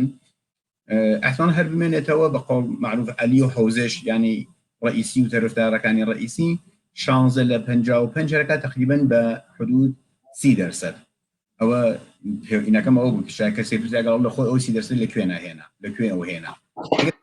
لەم هەڵبژاردنەی مەجلیسە تەرەفدارەکانی ڕئیسی لە گەرەیانە هەوڵیان داوەکە هەموو ئەسە مەسەڵەن ڕئیسی هاتووە ڕقیبی بۆ ڕەهبەر حەزب کرد ئەوە لاریجانی حەزب کرد شاهڕودیان شایعاتێک هەیە کە حەزب کرد ئەرزکەم دوایە بۆ ڕئیس جمهوری لاریجانی حەزب کرد ڕئیسی بەرهەمە جەرەیانێکی زۆر قەوین لەباری ئەوەی کە ئەتوان هەموو کاری ئەنجام بدەن ینی تقریبا ڕقیبی ڕەهبەری سەنەماوە بۆ ڕئیسی لە ڕئیس جمهوریە بە دۆری بعد احتمال خۆی ڕئیس جمهور بێ نە لاریجانیەکان و نە حتا نانێت ئەوە گەر دۆری داهاتویش نایەڵێ ئێستاش لەو مەجلیسە دۆری هەڵگردووە کە قاڵی باقی حەزبات ینی جەریانەکانی ڕئیسی بێنە سەرەوە زانی چێژم ئەگەر پێوەرمان ئەوە بێت تەرەفدارەکانی ڕئیسی لەو پەڕیەوە کە بتوان مەجلیس بگرنە دەست هەر ئەو 30% ناو کۆمەلگا ايش حد اكثر يعني فرضين ترى قالبا فوانيش لابري بهرحال اول توزيعك كامل قصر بحثي في شو كان باسي من اوليا كلام ام هالبجرنا قد انخو هذا خواروا بلام شلون اتوانين خاون دايتي شلون اتوانين او الرئيه تبديل كاين با امتيازك كاك يعني برسالك من اول لازم او باسي كيف يشتروتم كاما رول مانشي رونا كبيرين يا سياسيين اما امانوي لو فيلسوف حقيقتك ثابت كاين تنزكا دلالة سعيد جليلي بما بيت ظريف وينا محسن رزاعي هو تنزيد على سعيد جليلي اتفاقا وفي اي جليلي ارواده ديتا والله هو من حقانيتي شيء ايران بويان سابق بابا اخو كلاسي فلسفنيه اروي لنا مذاكره قال غلب الفرساني ولايات اوروبيه كانوا امانه كبتواني دفاعك الى اخيرا نقوى كبروي الكلاسي فلسفه دابني ئایا ئێمە گەرەکمانە مەسەڵەن حەقانیەتی خۆمان لەناو مێژووە ناو لاپەڕێکی مێژووە بمێنێتەوە ئاوە مەحبووین ئەوە سەدام شیمیایی کردین ئەوە نازام تورکیە وای لێکردین ئەوە کۆماری ئیسلامی وای لێکردین یا ئەمانەوێت ئەو هێزە کە ڕاستی ئایسە واقعا هێزێکی زۆر قوی هەیە لە ئێرانە ئەنا ئەم هەڵبژاردنە من تعبیرم ئەوەیە نە ڕقابەتی بینی ئوسولگرا و ئیسلاح طەلەبە نە ڕقابەتی بینی پادشاهی خواز و نازانم جمهوری خوازە نە تەنانەت ڕقابەتی بینی کورد و غیری کوردە ئەم هەڵبژاردنە ئەگەر دروستترین تعبیر بە نەزەری من ڕقابەتی بینی خەڵک و دەسەڵاتەوە خەڵک لە لایکەوە گرنگ نییە کامیانە بێ بە سەرۆکی پارلەمان و کێ ئەهێنێتەوە لەو ناو کاندیداکانێکی ئەهێنێتەوە کێ ناهێنێتەوە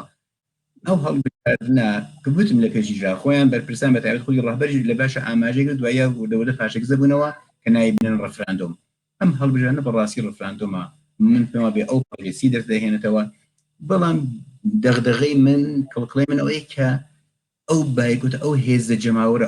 ئەو هەموو هێزە من بۆ خۆمێژم پارەکە نەمەوێرا و کارەکە ئەو جوانانەیە کە جوانی 14 ساڵە 15 ساڵە زۆر مناو هێشتا پێ نەگەی بوون لە شەقام بوون شەوڕۆ لەسەر شەقام بوون شعاریانەدا بەڕاستی ناترسان لە گولە لە ساچمە لە هەبوو ئەو بەرحاڵ کارانەکە نیروە ئەمریکان و نیروزێمیەکان ئەیان کرد بەسەریان ئاهات ئەو هێزە کێ بوو بە خاوەنی ئەزانی ئەمە وەکو خاترەیەک بمێنێتەوە ها کورد زڵمی لێ چووەها ژینایان چی لێکرد ئاها و خەڵکیان لەسەر شەقام دابەرگولە ئەمانە لاو خاترمان نامێنێتەوە بەڵام ئایا ئەتوانین وەکو سیاسی تواشایەکەین تەبدیلی کەین بە امتیازێک بە هێزێک بە دەستمانەوە کە معامڵی پێوە بکەین ئەگەر ئەمجارکیوان ئەگەر ببوو لە کاتەکەمان زۆر کاک مەسعود هەرو پرسیارێکە کاگەمین کردی کاک کێوان وەڵامی داوە گەر ڕوبەڕووی جەناب بکەینەوە ئەو بایکۆتە دەتوانێت چی بکە مەسەلەن لەلایەن ئەحزابەوە کراوە ئەگەر لەو بارەوە نەزەری بەحاڵ بەقسەکە ئەوەیە ئەوە حکوومەت زۆر بەحاڵ پەکی لەسەر ئەوە نەکەوتووە کە خەڵکی ڕێی دەدا ڕێی نادا زۆر بۆی مهم نییە حکوومەت های پرۆشەڕق حتەن دموکراتیک نیت تا منزوریان زۆر هەڵبژاردن بێ بەقسەکە ئەوەیە لان سووریە و ئەوە شەق قوشڕیش بۆ ئەوە هەر سەرکارە دەوڵەتەکەی ئەو لای ڕۆیواردنی نییە زۆر خۆی گرنگ نییە یا وڵاتانەی پرۆشەڕقن لە واقعدا سەر بۆ ڕوسیەوەوانە زۆر خەبات و هەڵبژاردن شتیان مهم نییە لان لە کشوەرای عەرەب هەڵبژاردن زۆریان ناکرێت زۆر حکوومەتی زۆر بۆی مهم نییە بەخۆشی باش دەزانێت بەشداری بکەن نەیکەن هیچ تەغییرێکی تێدا ڕوونادا من خۆم لەبیرێ هەڵبژاردنەکانی پێشوش ساڵە بەحاڵ خەریکی ئەو کارانن لە دەرسەدیش لەو کارات کوردان بەشدار زۆر مهم نەبوو مەسەلەن هەسەن چ بەشدار بن چ بەشدار نەبن زۆر بۆی مهم نییە من پێما بێ بەشدار بنەوە دیارە بە نەفعێتی قیافەی پێوە دەگرێت دەڵە کاکەوە خەڵکی بەشدار بۆ خەڵکم لەگەڵە بە قەولی جەوادی زەریفتی بە سازمانی ملەرکەوە خەڵکی بەخۆی هەڵی بژاردووە ئەو نەوە بەرخوردانێکی ئێمە دەیکەین و ئەو شتێک کە ڕوودەدا لە ئێراندا هەڵبژاردنەی خەڵکەیە ئەلان ئەوانەشیان هەڵحەزم کردووە نەماوە کە بچێت لێ قیافەی پێوە بگرێت بەهەرحاڵ پێما بێ زۆر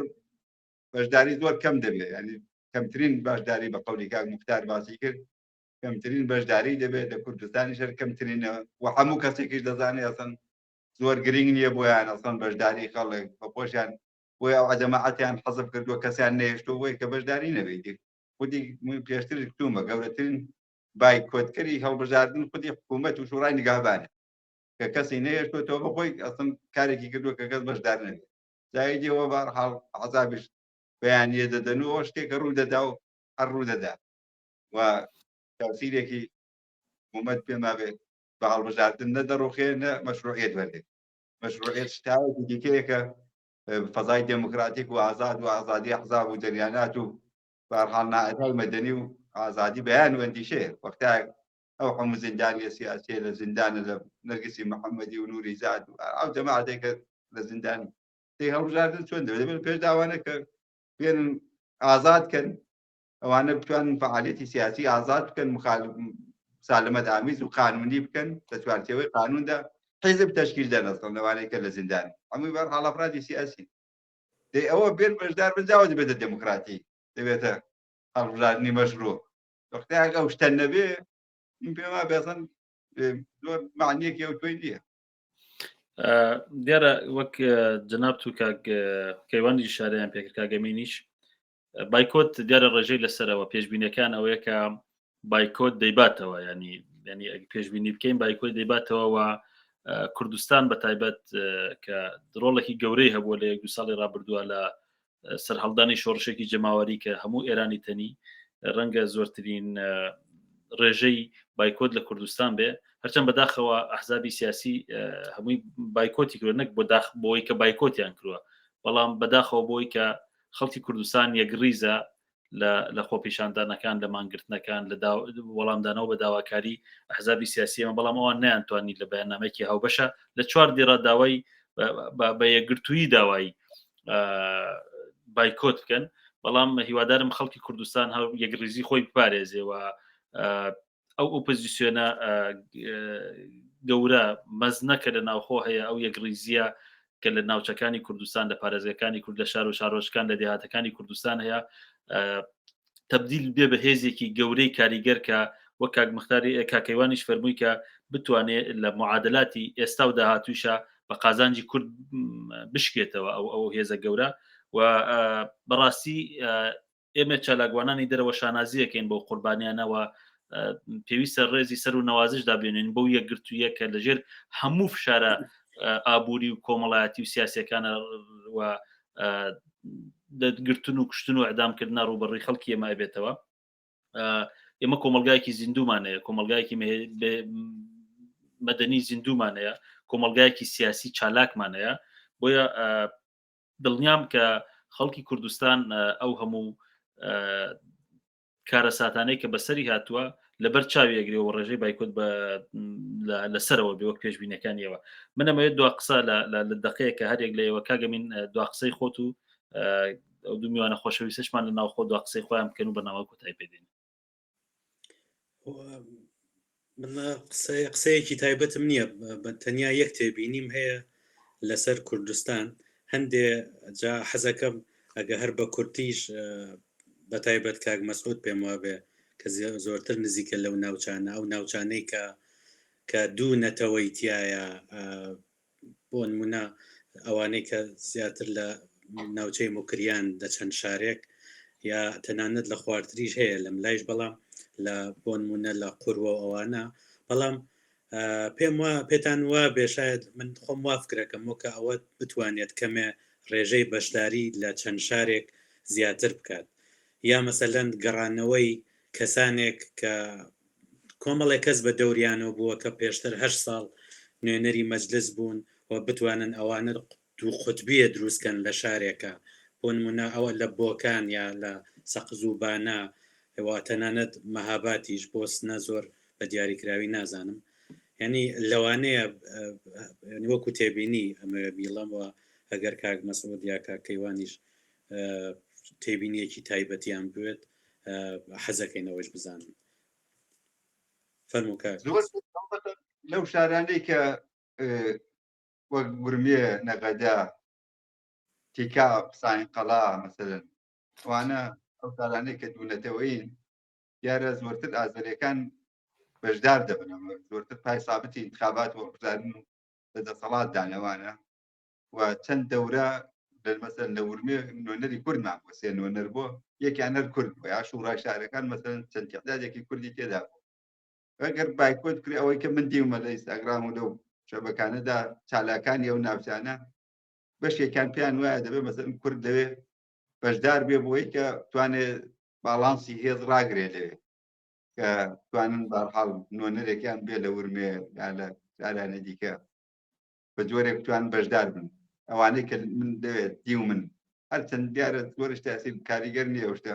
بەڵام ڕقابەتی نەتەوە قەومیە بە قەولی معروف لەو ناوچانەوە بەشدار دەبن وە لە کوردێتی عرض بکەم کوردستان ئەلان تقریبا حسابم کردووە یان بێت 4-5 نمایندەی کەمە کوردن بەڕاستی جەمعیەتەکەی یعنی مەسەن سەقزوبانە هەر دەبێت 2 نمایندەی ببێ بە ئاڵیدا نمایندەیەکی هەیە مەسەلەن سنە و کامیاران و دیواندەرە دوو نمایندەی هەیە مەسەلەن دەبا حەداقەل 3 نمایندەی بووبات ینی لەو بەو جۆرەش هەر زوڵمێ کراوە تعدادی نوێنەرانی کورد لە مەجلیس کەمە لە کولدا یعنی بەڕەسبی جەمعیەت بێنی حسابی بکەوە لە سەرڕاوە من پێم وایە چەند نمایندەیەکی کە دەبێت بچێتە مەجلیس وە حەداقەل لە مەجلیسدا هێزی کورد زۆرتر بێ هەرچەند بە کولیەتی مەعادلەکەدا زۆر تەئسیر گوزار نییە بەڵامیتی هەرحاڵەوە لەو چوارچێوەیەدا دەکرێ ئەوەش باس بکرێت کاکەیوان جەنابەت منیش باسم ئەوەیە کە بێگومان کارێکەمەوە بەو هەڵبژاردننی داهاتوو زۆر کز ئەبێت و ئێمە هەلی سەوەی فکر ئەوە بین هەموو هەم لایەنێک چالاکانی سیاسی تاکە کەس حزبە سیاسیەکان ڕووناکیران ڕۆژنامەوانان لایەنگرانی مافی مرۆڤ بە دیالۆگ بە قسەکردن بە تەوافق بە هەر حاڵ بتوانین یەک ببین بە هێزێکی یەک نوعێکی متحد و بە هەر حاڵ هاوپەیمان و بتوانین بەو هاوپەیمانیە و بەو یەکدەسیە مافی خۆمان چ بە بەشداریکردن لە هەڵبژاردنێکا چە بە بەشداری نەکردن ئەوە بکەین بە هێزی خۆمان بکەین بە دەستکەوتی خۆمان و بتوانین مجادلەیەکەوە بتوانین مۆنازعەیەکەوە بتوانین چانەزەنی پێوە بکەین کە بەرحاڵ دەستکەوتی ببێت مشاکات کاری سیاسی بە دەستکەوتەوە ئەناسرێت یعنی دەستکەوت محوەرە ئەگەر دەستکەوتی نەبێت دەتوانین مڵەتن لەباری ئەخلاقیەوە ویژدان ڕاحەتە شەو ڕاحەت ئەخەوی بەڵام ئەگەر دەستکەوتت نەبێت سیاسی نیت من پێم وایە کورد نەتنیا لە ئێران لە خاوەرمیانە سیاسیترین نەتەوەیە باشە بەڵام بێ دەستکەوترین نەتەوەیژە بۆچی چونکە سیاسەتەکانمان هەڵە بووە چونکە سیاسەتەکانمان سیاسەتێکی معتوف بە کەسبی قدرەت نەبووە سیاسەتێکی معتوف بە کەسبی حەقانیەت بووە ئەگەر ئەمە من ناڵێم ئێمە حەقانەت بینە ژێرپا ئەخلاق بینە ژێرپا دموکراسی بینە ژێرپا ئەڵێم وەکو هێزێک سیاسی وەکو نەتەوەیەک وەکو کەمینە نەتەوەیەک ئەگەر بە دەست هاوردنی دەسەڵات کە ئەوی پێشفەرزەکەی ئەوەیە زمینەکەی ئەوەیە کە بەڕاستیت نەکو وەک شوار یەکگرتووی پێین بە پرۆژێکی ژوانیانێ چۆن فەرزەن بۆ مسلمانێک نوێژ خوێندن ڕۆژگردن و واجبە ئەگەر نەیکا مسلمان نییە هەر کوردێک لە هەر شوێن لە هەر مەحفلێ حیزبە تاگە کەسە ڕۆژنامە نووسە هونەرمەندە باسی لە جیایی و دووبارەکی ئەکا تێرەق بکرێتەوە باسی لە یەکگرتووی و برایەتی و ئێتحادەکە تشویق بکرێت ئێمە سیاسیترین بەجددی ئەڵێن خۆ دیارە چەندە ئەم ڕاوانەیە خاوەرمیانە تواشاکەین کورد بەڕاستی سیاسیە بەڵام بازیگەر نییە بەڵام چۆن بێژم بتوانێت ڕۆڵەکە بتوانین خواستەکە خۆی بکا بە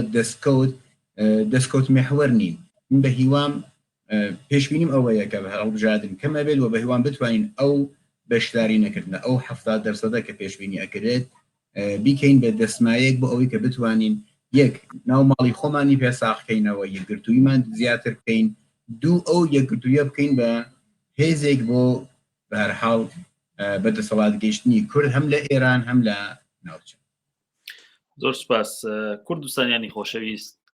بەشداریکردن لە هەڵبژاردن مافە بەڵام بەشداری نەکردن لە هەڵبژاردننی ئێستای ئێران یا هەڵبژاردنەکانی ئێران ئەرکێکی ئەخلاقی ئینسانی نەتەوەی و نیشتمانی و کوردستانیە وەک مامۆستاهەیە منیش دەفەرمێ ئەوە لە شعرێکە دەڵێ وتم کەوا بوو ئاشنا بەشی ئێمە لە ناوچوونە وتی نانا دوور بڕوانە ئاسۆ ڕوونە من پێم وایە ئاسۆی کورد هەر بەرەو ڕوونیە چێوە ڕۆژێک دێ ئەو ئاسۆی ڕوونا خۆی دەرەخا بۆ ئێمەش جارێکی تر لە دامەزراوەی چار و لە سوپاسی تایبەتمان بۆ هەردوو میوانی خۆشەویست کاک مەسعودی کورتپور لە شاری بۆکانی سەربەرزەوە و کاک کەیوانی کەمانگەرنەسەر لە شاری سنەی قارەمان و خۆشەویستەوە سوپاسان نەکەین عزیەتماندان بەشدار بوون خۆشحاڵ بووین کە گەرم و گوڕێکی تایبەت هەبوو لە باسەکە و بارودۆخ و کەشوهەوای هەڵبژاردن و فەزای کوردستانتان بۆ بینەران دامەزراوەی چار و بەرنامەی چارلاین گواستەوە بە ناوی خۆم و کاگەمین جارێکتر سوپاسان نەکەین و بەرنامەیەکی تر کوردستانیانی خۆشەویست ماڵەوە